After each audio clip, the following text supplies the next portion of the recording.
नमस्कार, स्वागत है आप सबका हमारे खास कार्यक्रम देश देशांतर में। मैं हूं कवीन सचान।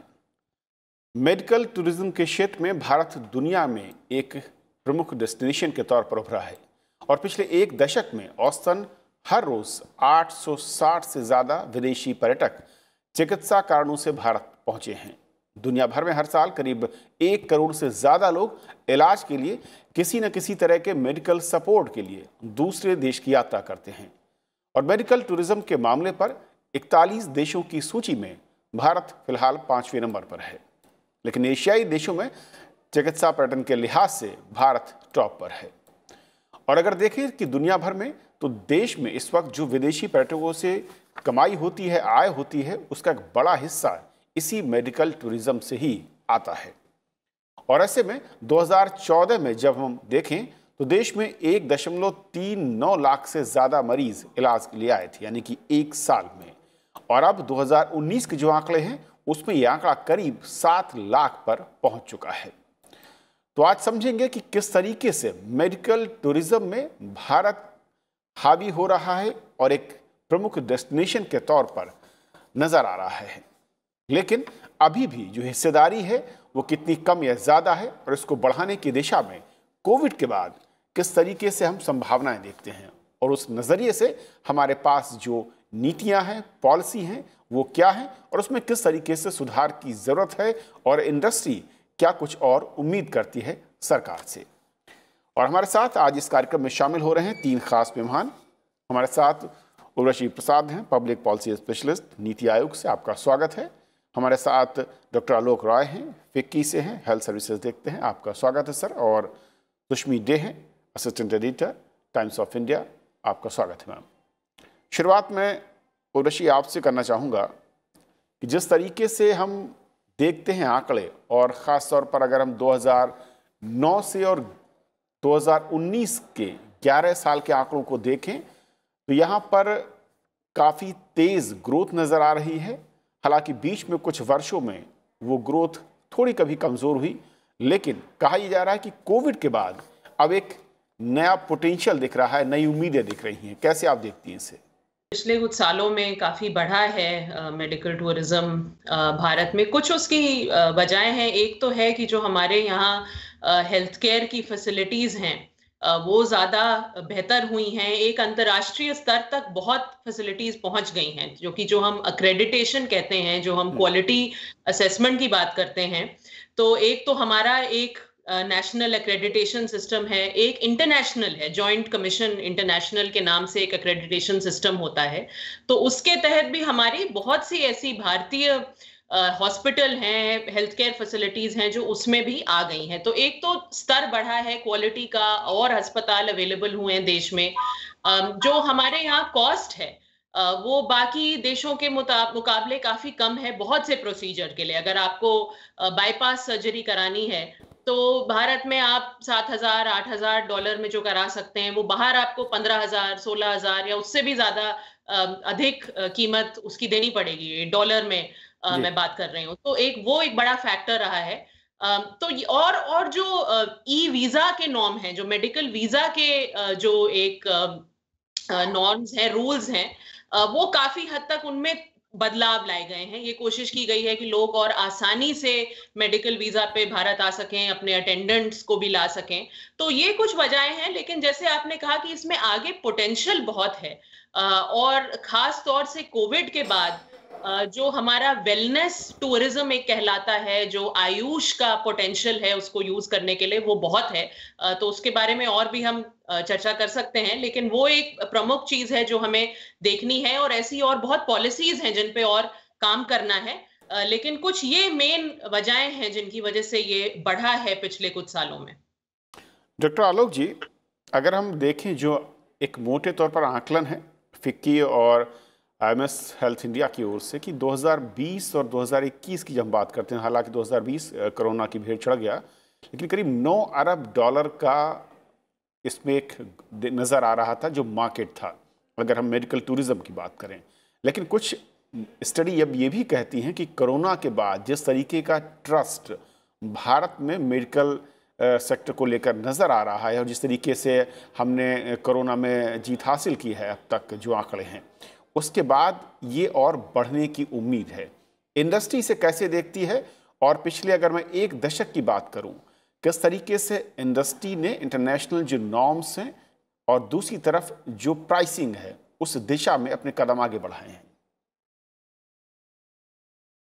धन्यवाद सदान जी। पहली बात दैट जो हमारी रेपुटेशन इस समय कोविड में बनी है भारत की, स्वास्थ्य को लेके बहुत ही अच्छी रेपुटेशन है।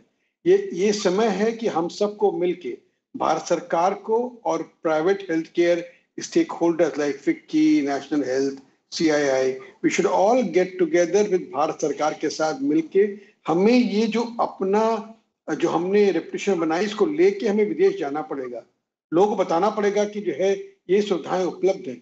एक बात का ख्याल रखिएगा कि भारत में जो पर्यटन के लिए लोग टूरिज्म में जो आते हैं इलाज के लिए, ये टर्शरी और क्वार्टरी केयर के लिए आते हैं। कोई इसमें जो है गॉल ब्लैडर कराने नहीं आता है, वो सब आते हैं सीरियस सर्जरी के लिए, कैंसर के लिए, या जो सर्जरी कॉम्प्लिकेटेड है। And most of the time ये सारी सर्जरी जो है ये प्राइवेट हॉस्पिटल्स में ही होती है। सरकारी अस्पतालों में इनका इलाज बहुत कम होता है, परंतु at the end of the day money comes to the country and the facilities are projected from the country to outside country. अब ये समय है कि सरकार को हमारे साथ हाथ मिला के, जिस तरह सरकार प्रमोट कर रही है टूरिज्म को, सरकार को स्वास्थ्य टूरिज्म को भी प्रमोट करना पड़ेगा। और सरकार को ये भी ख्याल रखना पड़ेगा कि जो प्राइवेट इंस्टीट्यूशंस हैं इनकी आइडेंटिटी बनी रहे। They should develop and they should incentivize it for getting attracting the tourism. These two factors where we take our credibility outside along with the government। अगर सरकार कहती है कि हमारे यही इंस्टीट्यूशन बहुत अच्छे हैं, तो बाहर के लोगों में उन इंस्टीट्यूशंस की एक प्रति एक अट्रैक्शन बढ़ता है, वरना हम सब के लिए अकेले इंडिविजुअली जाके अपने को प्रमोट करना बहुत मुश्किल है। ओके सुष्मी, क्योंकि जब 2009 के आंकड़े को देखते हैं, उस वक्त जो अगर हम विदेशी मेडिकल टूरिज्म के लिए जो लोग आते थे सालाना, वो संख्या करीब करीब जो है वो 1 लाख के आसपास नजर आती थी। आज वो संख्या करीब 7 लाख के आसपास पहुंची है। लेकिन हमें ये भी याद रखना होगा, करीब 10 साल के सफर के बाद सवाल ये उठता है कि क्या ट्रस्ट एक बड़ा फैक्टर है मेडिकल टूरिज्म में वर्ल्ड वाइड अगर देखें, या दूसरा उसके साथ साथ प्राइसिंग ये ज़्यादा क्रूशियल हो जाता है। और जिसका एक जिक्र किया उर्वशी ने कि इसके साथ ही अगर हम देखें जो दूसरे सपोर्ट हैं, आयुष जैसी जो संस्थाएं हैं, फिर जो एक मेडिकल ट्रीटमेंट की बात हो रही है, वो ज्यादा अब लोकप्रिय हो रहा है वर्ल्ड वाइड।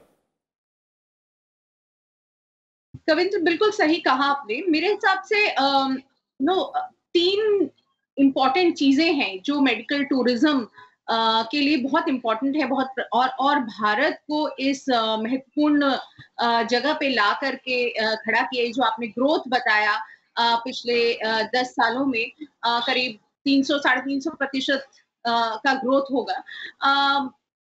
पहली चीज स्वास्थ्य व्यवस्था और नीतियां जो है सरकार की, जो पॉलिसीज हैं, वो बहुत इंपॉर्टेंट है। तो बाहर से फॉरेन टूरिस्ट या फॉरेनर्स जो इंडिया में आते हैं, इन स्वास्थ्य सुविधाओं का लाभ उठाने के लिए आते हैं। तो जो इन सालों में, पिछले कुछ सालों में जो हेल्थ इंफ्रास्ट्रक्चर जो स्वास्थ्य व्यवस्था जो है उसमें जो उन्नति हुई है, उसमें जो बढ़ावा हुआ है, वो एक बहुत इम्पोर्टेंट कारण है कि टूरिज्म, मेडिकल टूरिज्म बढ़ा है। जैसे कि उर्वशी ने पॉइंट आउट किया भी कि हम आज की डेट में एक होलिस्टिक केयर इंडिया प्रोवाइड कर पाता है। तो सिर्फ पहले लोग जो आते थे वो सिर्फ एक ट्रीटमेंट लेने के लिए या टर्शरी केयर के लिए ही आते थे। आज इंडिया एक बहुत बड़ी अपॉर्चुनिटी प्रोवाइड करता है, जहां पर सिर्फ टर्शरी केयर ट्रीटमेंट ही नहीं है, preventive care, curative as well as palliative care भी प्रोवाइड करता है। तो आपके पास एलोपैथी के साथ साथ होम्योपैथी, आयुष, योगा, यूनानी, सिद्धा जैसे की ट्रीटमेंट के लिए भी लोग आ रहे हैं। और ये सरकार की नीतियों ने इसको बहुत ज्यादा प्रमोट किया है। बार बार प्रधानमंत्री के लेवल से ये बातें, इस चीज को उत्साह दिया जाता है, रिसर्च हो रहा है इंडिया में।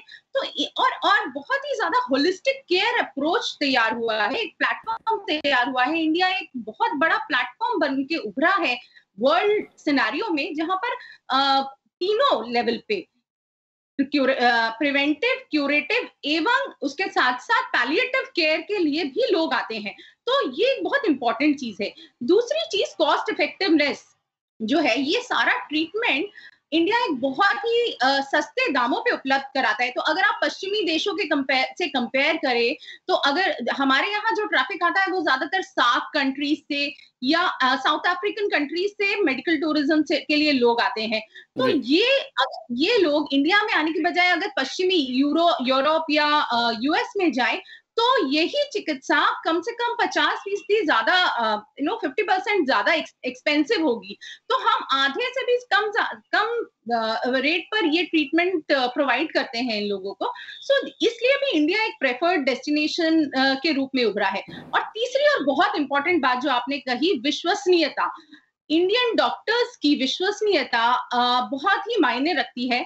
यहाँ का हेल्थ इंफ्रास्ट्रक्चर, एक हॉस्पिटल में जाकर के भरोसे से रहना, और जो पूरा इकोसिस्टम पॉलिसीज के द्वारा तैयार हुआ है, और प्राइवेट पार्टनरशिप है, विच इज वेरी इंपॉर्टेंट। तो ये जो हमारे पड़ोसी देशों से या सार्क कंट्री से लोग यहाँ आते हैं, जिस तरीके का माहौल, जिस तरीके की इकोसिस्टम, फ्रेंडली इकोसिस्टम प्रोवाइड किया जाता है, और जिस तरीके की विश्वसनीयता है इंडियन डॉक्टर्स की, नर्सेस की विश्व भर में, आप वैसे भी देखिए विश्व भर में इंडियन डॉक्टर्स आपको मिलेंगे, और आगे भी जाकर के सरकार इन चीजों को प्रमोट करेंगे। तो ये तीन स्तंभ जो है, ये बहुत इंपॉर्टेंट है मेडिकल टूरिज्म को प्रमोट करने में और लोगों को यहाँ लाने में। ओके उर्वशी, लेकिन अगर हम देखें बड़ी पिक्चर को, तस्वीर को देखना चाहें, सालाना अगर 1 करोड़ के करीब लोग इलाज के लिए, मैं कहूँ कि जो मेडिकल टूरिज्म है उसका नंबर है, अभी हम करीब 7% के आसपास रीच आउट कर पाते हैं, जो फिलहाल आंकड़े हमारे सामने हैं। क्या इसे और बढ़ाने के लिए, और डबल डिजिट की जब हम बात करते हैं उस तरफ पहुंचने के लिए, मेडिकल सेक्टर में क्या ज़्यादा रिसर्च, इसके अलावा अगर हम बात करें मेडिसिन जो फील्ड एक बहुत बड़ा फील्ड था जिसमें हमारी निर्भरता ज़्यादातर चीन पे होती थी, अब हम उसको जब इंडिजिनस करने की बात कर रहे हैं, इस तरीके के क्या और टूल या कदम हो सकते हैं पॉलिसी लेवल पर, जिसके ज़रिए हम इस 7% के आंकड़े को 10% और 15% के करीब पहुँचाने की तरफ आगे बढ़ पाएँ?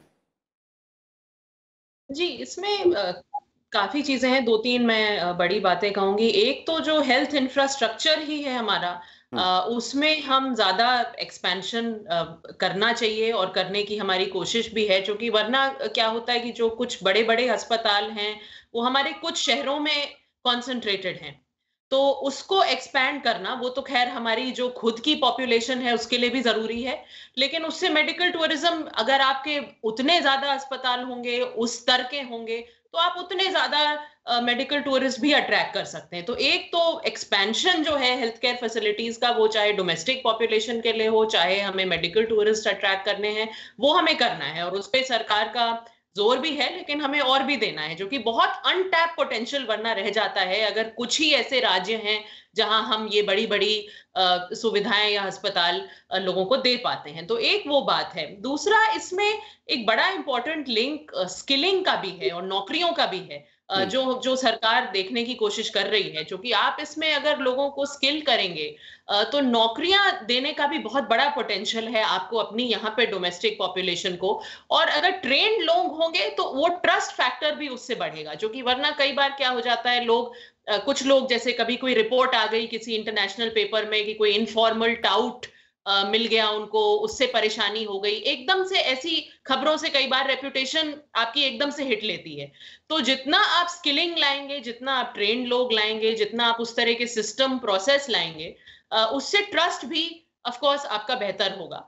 और तीसरा जो है कि जैसे सुष्मी ने भी कहा कि कुछ ही देश रहे हैं ज्यादातर जहां से हमने अट्रैक्ट किए हैं हिस्टोरिकली मेडिकल टूरिस्ट, अब हम उसको एक्सपैंड कर सकते हैं, और बहुत पोटेंशियल है, खासतौर से जब वेलनेस टूरिज्म आ जाती है, आयुष आ जाता है। अब पैंडेमिक के बाद बहुत स्ट्रेस रिलेटेड इश्यूज हैं लोगों में, क्रोनिक डिजीजेस बढ़ रही हैं, तो कोई वजह नहीं कि हम और देशों से भी ना अट्रैक्ट करें टूरिस्ट, कुछ ही देशों तक सीमित रहें।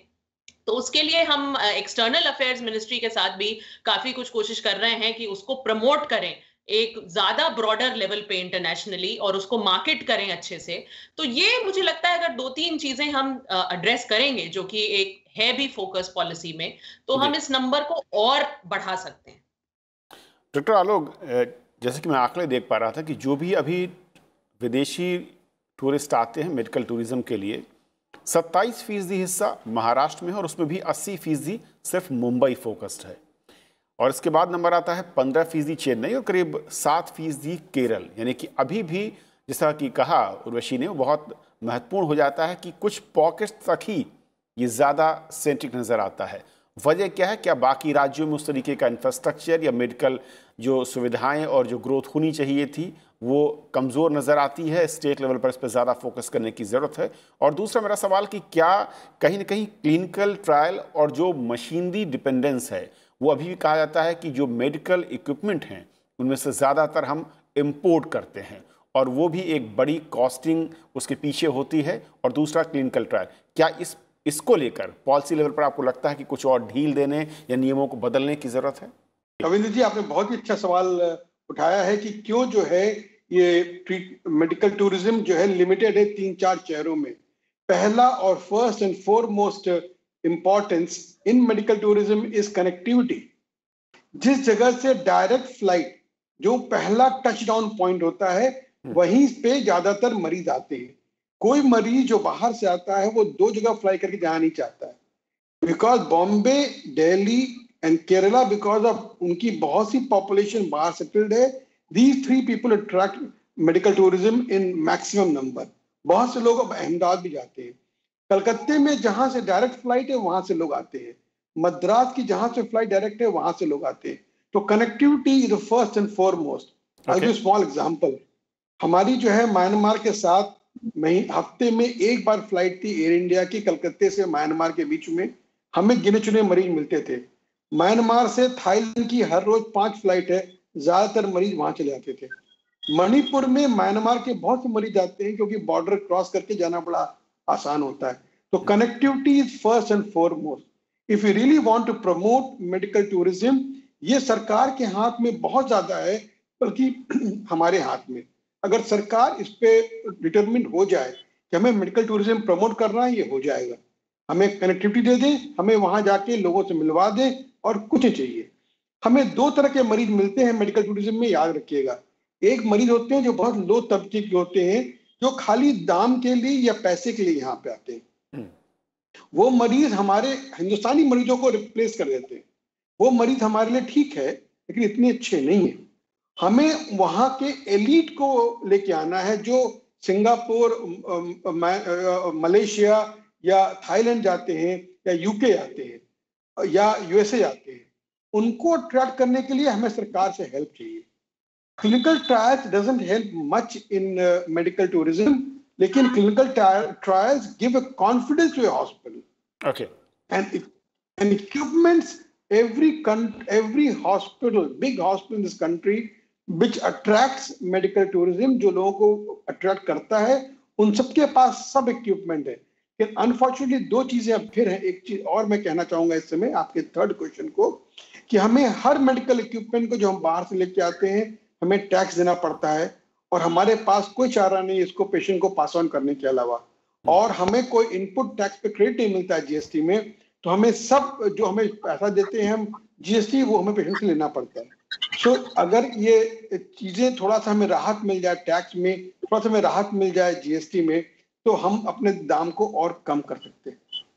और क्या डॉक्टर आलोक, स्पेसिफिक अगर मैं कहूँ, जो सपोर्टिंग स्टाफ है हॉस्पिटल इंडस्ट्री में पूरा, वहाँ पर अभी भी उस तरीके से ट्रेनिंग या मैन पावर की कमी नज़र आती है? वो कुछ स्टेट या कुछ रीजन तक सीमित है, जिसके चलते बाकी राज्यों में इसका फैलाव नहीं हो रहा?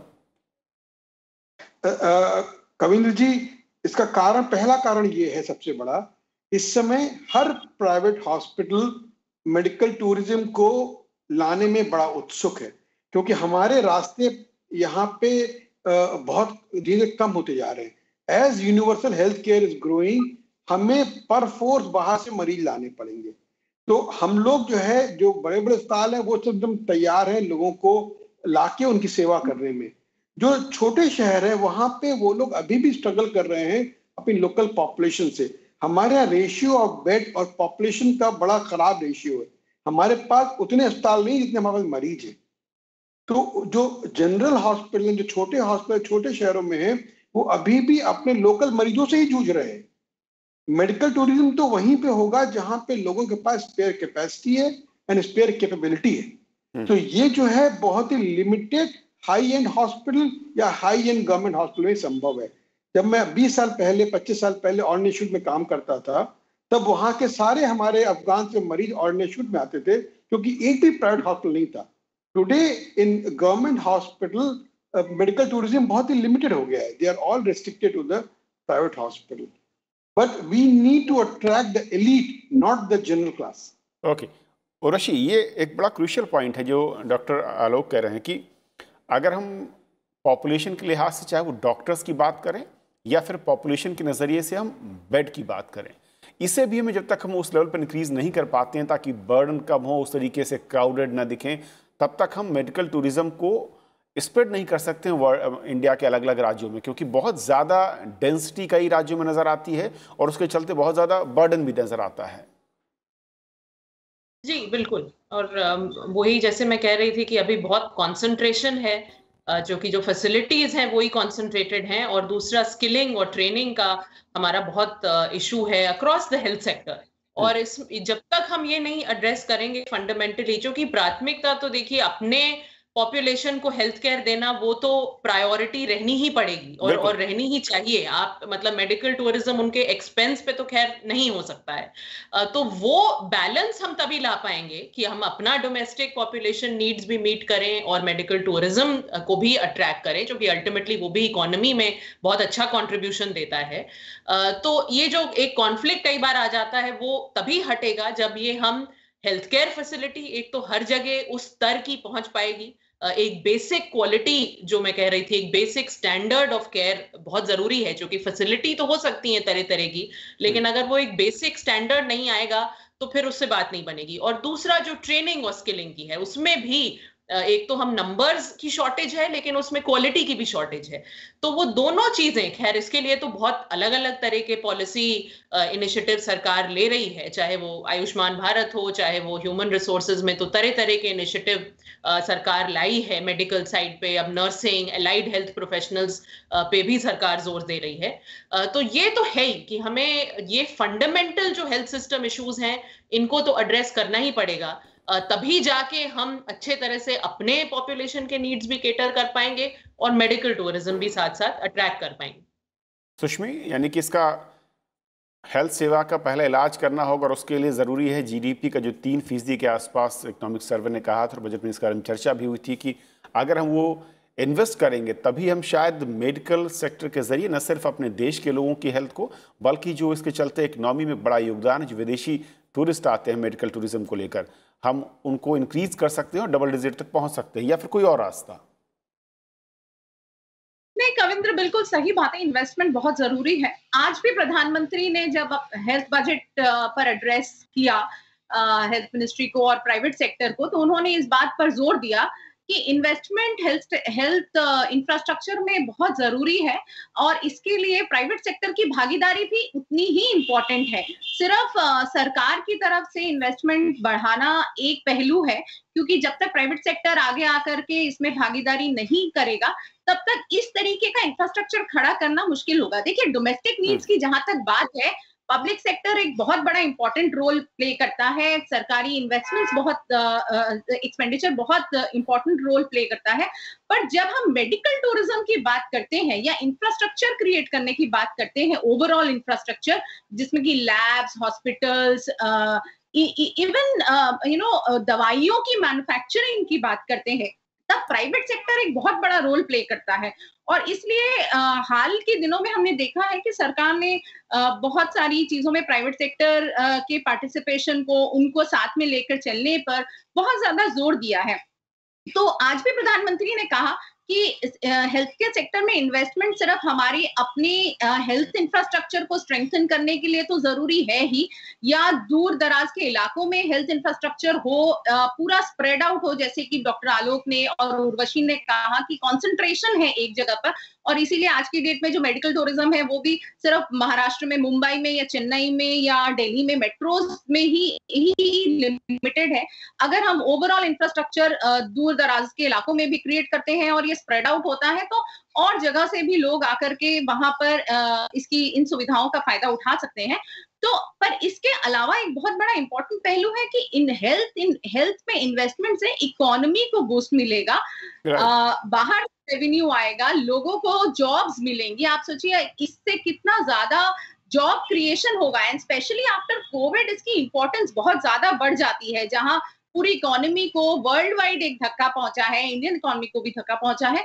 ऐसे सिनेरियो में बहुत लोगों की नौकरियां गई हैं। ऐसे सिनेरियो में अगर हम ये पूरा स्किल सेट सरकार की पॉलिसी से पब्लिक प्राइवेट पार्टनरशिप के द्वारा अगर ये स्किल सेट को अगर बूस्ट किया जाता है तो it will create a huge job opportunities, तो इससे बहुत ज्यादा इकोनॉमी को, लोगों को, देश की जनता को और बाहर की जनता को भी फायदा मिलेगा और इंडिया की पोजीशनिंग ग्लोबली बहुत ही ज्यादा मजबूत होगी।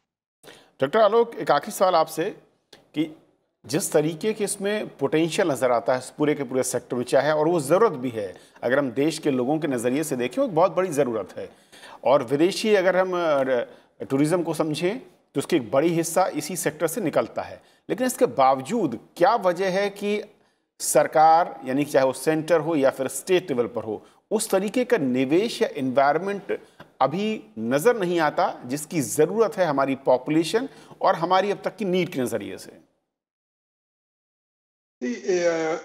कविंद्र जी, बड़ा the issue which we have at this point of time कि हमारी सरकार जो है अपनी पॉपुलेशन को ही कैसे हम हेल्थ स्वास्थ्य सेवा प्रदान करें इसमें बहुत व्यस्त है।